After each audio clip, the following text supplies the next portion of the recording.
Hey everyone, so welcome back to the Photoshop Classroom project. We are on part 5, I think, I'm not really sure anymore.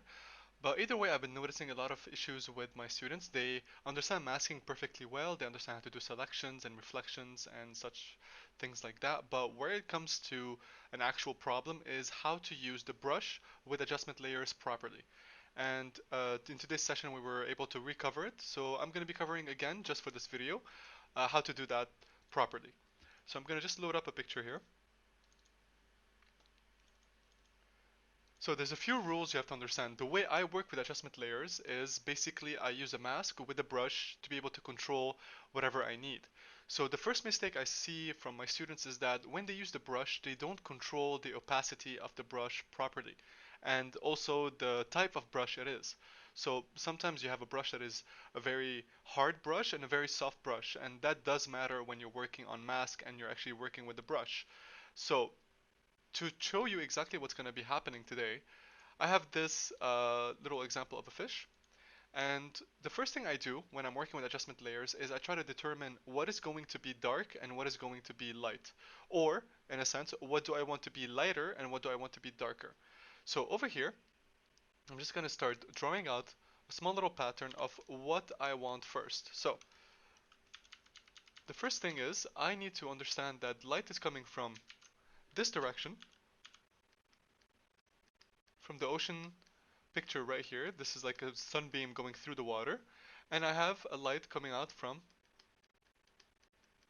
this object on the fish's head. Alright? So this is emitting as a point light or omni-light, so this is a point light, and this one is a directional light.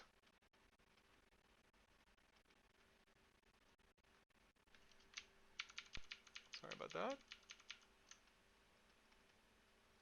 Direct light.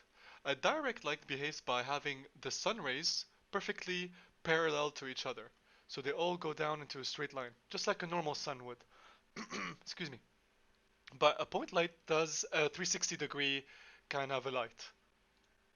So a point light does that effect of having a light dispersed or emitting light in a 360-degree behavior. This is why the fish in the front already has a bit of light while the back is a bit darker. Now, this is for my light source. What I want as well is what do I want to be darker? So in the same principle, I want this area to be a bit darker, right here, while this light emits a bit more intensity. So all of this will become darker. I want to focus on the front of the head, and that's very important for me. So let's get those going. So the first thing you do with adjustment layers is figure out what's going to be darker, what's going to be lighter. No colors, no nothing, just that first. So what I'm going to do is get an exposure layer going on the bottom left, bottom right, sorry, here, exposure, and I'm going to lower down the exposure by quite a bit, somewhere around here. It's very, very dark, which is the point. By pressing Ctrl I on my mask, I'm able to invert the mask. So when it's white, it's showing me the effect. When it's black, it's not showing me the effect.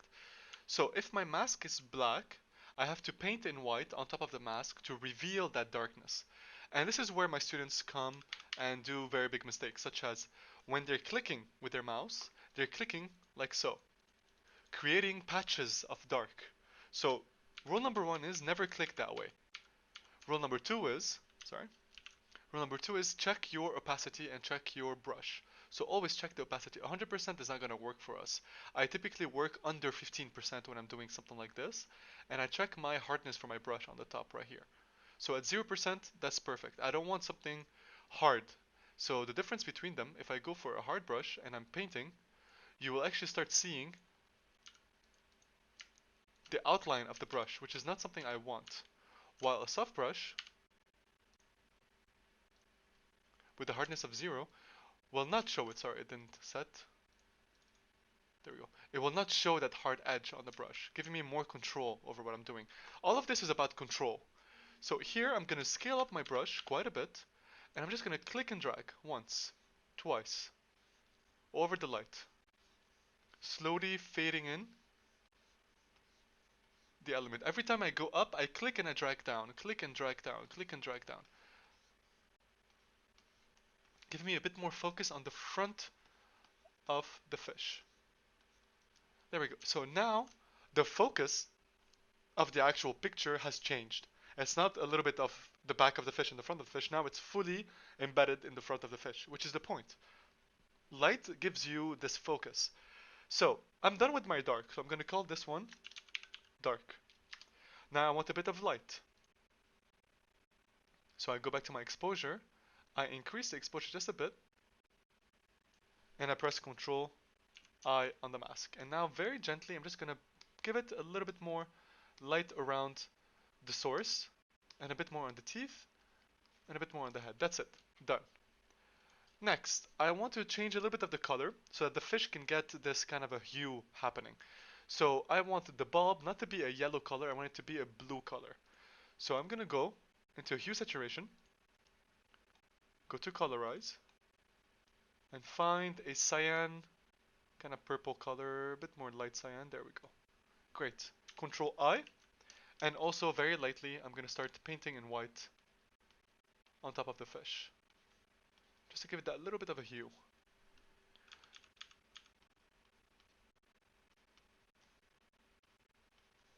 Great. Next I'm going to try another one with a darker blue and a bit more saturation. So colorize darker blue, like so. Increase a little bit. That's it. Control I. And here I'm going to very gently give it a little bit more highlights, like around the mouth here.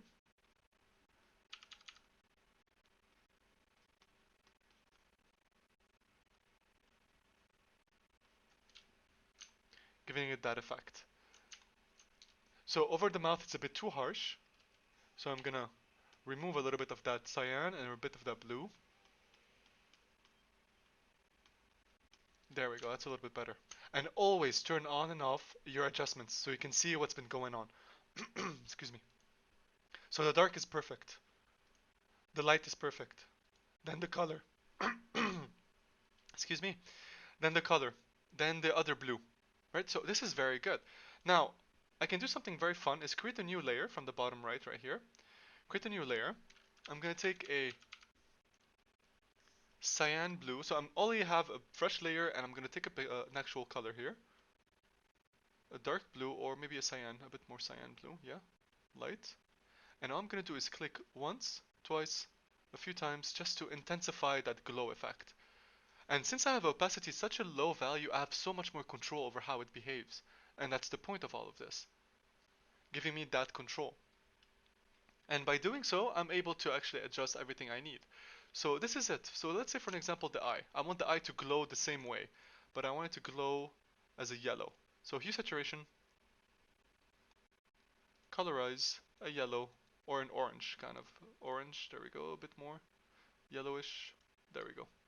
Control I, brush. I'm just gonna paint very lightly in white just to be able to get that yellow color out. There we go. And I want to make this eye glow, so I'm going to create a new layer. Same exact color I chose. So bright yellow. Scale up. Give it a few taps. A bit more, and it gives you that glow that you're looking for. Okay, so it's very simple to use adjustment layers. All you have to think about is what is my opacity doing and what is my brush thickness doing. I never go above 15 degrees, 15%, sorry, when I'm working with opacity, never. And with such a simple manipulation, you can do so much to a picture to change it completely from what it was originally. And that's the point I was trying to do with my students. So I really hope this helps.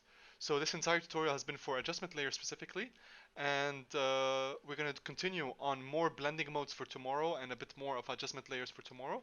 So please, if you like the content, like, subscribe, and comment if you have any questions or anything you need, and I'll see you tomorrow. Thank you guys. Bye.